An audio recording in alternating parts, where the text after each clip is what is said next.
इसलिए गुरु महाराज ने कहा कि कुछ पहले अपने आप में झांको, तब जाकर आपको बुराई दिखने लगेगी।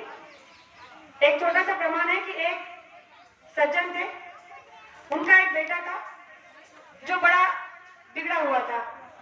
उसमें बहुत सारी बुराइयां आ गई थी और उस बुराइयों को दूर करने के लिए वो दिन ब दिन उसे समझाते थे, लेकिन वो लड़का हर बार उनकी बात को टाल देता था। वो पिता अपने पुत्र से कहते थे कि बेटा, ये बुराइयां जो तुमने पाल कर रखी है ये अच्छी बात नहीं है, तुम इन बुराइयों को छोड़ दो, तब तुम एक अच्छे इंसान बन सकते हो, तुम अपने आप के लिए कुछ कर सकते हो, ये बुराइयां बड़ी बुरी बला है। तो वो हर बार अपने पिताजी को बात से टाल देता था कि अरे मैंने कौन सी बड़ी बड़ी बुराइयां पाल रखी है, छोटी छोटी तो आदतें हैं, छूट जाएंगी। और इस तरह से हर बार उनकी बात को टाल देता था। एक दिन क्या हुआ कि उस सज्जन को पता चला कि गांव के बाहर कोई बहुत बड़े महात्मा आए हैं, पहुंचे हुए, और लोगों की दुख तकलीफ को सुनते हैं तो उस पर कोई राहत देते हैं। तो इसे अपने बेटे की शिकायत थी, तो वो वहां चले गए। सबके दर्शन होने के बाद महात्मा जी के पास गए, उनसे कहने लगे कि महात्मा जी मैं अपने बेटे से बड़ा दुखी हूँ। तो महात्मा जी ने कहा कि क्या बात है? कहने लगा कि मेरे बेटे के अंदर बुराइयां आ गई है, वो बुराई पर हावी हो चुका है, हर बार कहता हूँ तो अपनी बात को टाल देता है, कहता है कि कौन सी बड़ी आदतें हैं मेरी बुरी, छोटी छोटी जो है छूट जाएगी। तो उस महात्मा ने जब उस पिता की उस दुख भरी कहानी को सुना तो उन्होंने कहा कि कोई बात नहीं, तुम कल उसे मेरे पास लेके आना तो मैं उसे समझा दूंगा। तो उन्होंने कहा कि ठीक है कोई बात नहीं। दूसरे दिन जब उसने अपने बेटे से कहा कि बेटा मेरी हर बात तो नहीं मानते, लेकिन आज एक बात तो मान लो, हमारे गांव में कोई महात्मा जी आए हैं और वो तुमसे मिलना चाहते हैं, क्या तुम उन्हें मिलने के लिए मेरे साथ चलोगे? तो इससे सोचा कि चलो मिलना ही तो है, कौन सी बड़ी बात है। कहने लगा कि चलो पिताजी मैं तुम्हारे साथ चलने को तैयार हूँ। और जब उनको मिलने के लिए दोनों चले गए तो जब महात्मा के पास वो पहुंचे, महात्मा से प्रणाम किया, मिले, तो महात्मा जी ने उसके पिताजी से कहा कि तुम यही ठहरो, मैं जरा इसके साथ सैर सपाटा कर आता हूँ। और दोनों ऐसे ही सैर सपाटा करने के लिए निकले। तो रास्ते में लड़का और महात्मा चल रहे थे। चलते चलते महात्मा जी ने उस लड़के को रोका और कहने लगा कि बेटा मेरा एक काम करोगे? उसने कहा कि हाँ बताइए क्या करना है। कहा कि देखो ये छोटा सा पौधा है रास्ते में, क्या तुम इसे उखाड़ सकते हो? उसने कहा कि अरे कौन सी बड़ी बात है, लो मैं उखाड़ देता हूँ।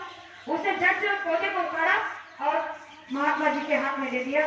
उन्होंने कहा कि अरे बहुत अच्छा किया। फिर बातें करते चलते जा रहे, थोड़ी दूर गए, फिर थोड़ी दूर जाने के बाद एक उससे भी थोड़ा बड़ा पौधा था। तो उस महात्मा ने फिर से उस लड़के को रोका, कहने लगा कि बेटा क्या मेरा और एक काम करोगे? उसने कहा कि हाँ बताइए। कहने लगे कि क्या इस पौधे को काट सकते हो?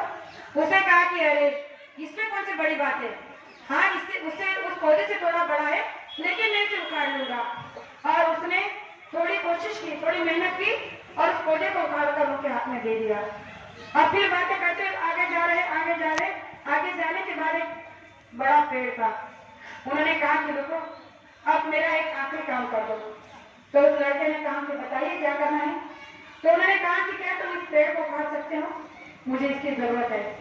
तो उस लड़के ने कहा कि ठीक है मैं कोशिश करके देखता हूँ, वैसे तो होगा नहीं लेकिन फिर भी कोशिश करके देखता हूँ। तो उस पेड़ को उखाड़ने के लिए उसने अपने अंदर जितनी ताकत थी, जितना बल था, सारा लगा दिया, लेकिन वो पेड़ जो है अपनी जगह से टस से नष्ट नहीं हो रहा।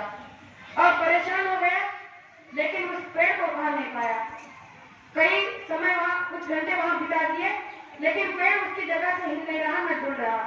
सारा प्रयास जब विफल हो गया तो हाथ जोड़कर महात्मा से कहने लगा कि महात्मा जी अब की बार मुझे माफ कर देना, क्योंकि मैं इस पेड़ को उखाड़ नहीं पाया, क्योंकि बहुत बड़ा है, इसकी जड़ें बहुत अंदर तक चली गई हैं और इसीलिए मैं उसे उखाड़ नहीं सकता। उस महात्मा ने कहा कि कोई बात नहीं, चलो। जब चलते हुए आ रहे थे तो आते उसे एक जगह पर रोक लिया, कहने लगा कि आज मैं तुम्हारे साथ जो भी मैंने किया और तुमने जो भी किया, क्या तुमने उससे कुछ सीखा? उसने कहा कि इसमें सीखने वाली कौन सी बात थी? आपने कहा कि पौधे को उखाड़ो, मैंने वहां पर फेंक दिया, इसमें कौन सी बड़ी बात है? तो उस महात्मा ने कहा कि बेटा यही तो तुम्हारे समझ में नहीं आया। तुम्हारे पिताजी रोज तुमसे कहते हैं कि बेटा तुम्हारे अंदर जो बुराइयां है तुम्हारे अंदर में जो विकार है उन्हें छोड़ दो। अगर समय के रहते तुम उन्हें छोड़ दोगे तो तुम्हें तकलीफ नहीं होगी, दुख नहीं होगा।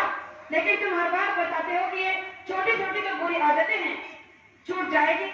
लेकिन आज तुमने कुछ सबक सीखा। अरे जो पौधा मैंने तुम्हें उखाड़ने के लिए पहले बताया था वो तुमने इसलिए आसानी से उखाड़ दिया क्योंकि वो बहुत छोटा था, और छोटे पौधे को उखाड़ने में तुम्हें बिल्कुल भी मेहनत नहीं करनी पड़ी।